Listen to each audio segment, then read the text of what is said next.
Renigunta road గొల్లవాణిగుంట అక్కారాంపల్లి గ్రూప్లోని నిజమైన స్థల యజమాని చొప్ప రామచంద్రారెడ్డికి సంబంధించిన సర్వే నంబర్ 65/1లోని 1 ఎకరా 39 సెంట్ల భూమిని కబ్జా చేశారని, ఈ స్థలంపై అధికారులు నిజ నిర్ధారణ చేసి అసలైన రామచంద్రారెడ్డికి భూమిని అప్పగించాలని, లేని పక్షంలో తిరుపతి మున్సిపల్ కార్పొరేషన్ వద్ద నిరసన వ్యక్తం చేస్తామని రాయలసీమ కమ్యూనిస్టు పార్టీ నాయకులు రవిశంకర్ రెడ్డి తిరుపతి ప్రెస్ క్లబ్లో మంగళవారం హెచ్చరించారు. ఈ మీడియా సమావేశంలో బాధితులు చొప్ప రామచంద్రారెడ్డి, సుబ్బలక్ష్మమ్మ, కేకే రెడ్డి, మాధవి తదితరులు పాల్గొన్నారు. హైకోర్టులో పిటిషన్ వేస్తే హైకోర్టు పోయిన డిసెంబర్ 3వ తేదీన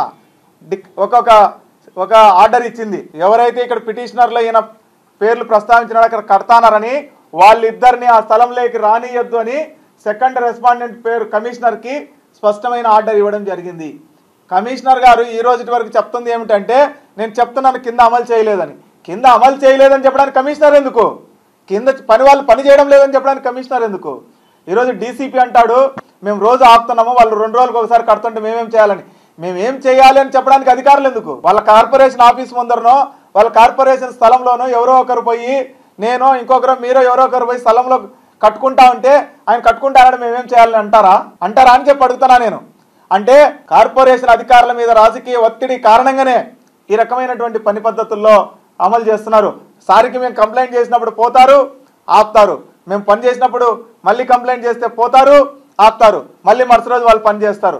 ఇదేమన్నా ఏమంటారు, దొంగ బూచోడు ఆట ఆడుతున్నారా అని చెప్పి అడుగుతున్నాం. అంటే బాధ్యత లేదా అధికారులకు అని చెప్పి అడుగుతున్నాం. హైకోర్టు ఆర్డర్ని అమలు చేయరా అని చెప్పి అడుగుతున్నాం. హైకోర్టు తీర్పుల్ని అమలు చేయలేకపోతే మీరు ఎందుకు అధికారులుగా ఉన్నారని చెప్పి నేను ప్రశ్నిస్తా ఉన్నాను.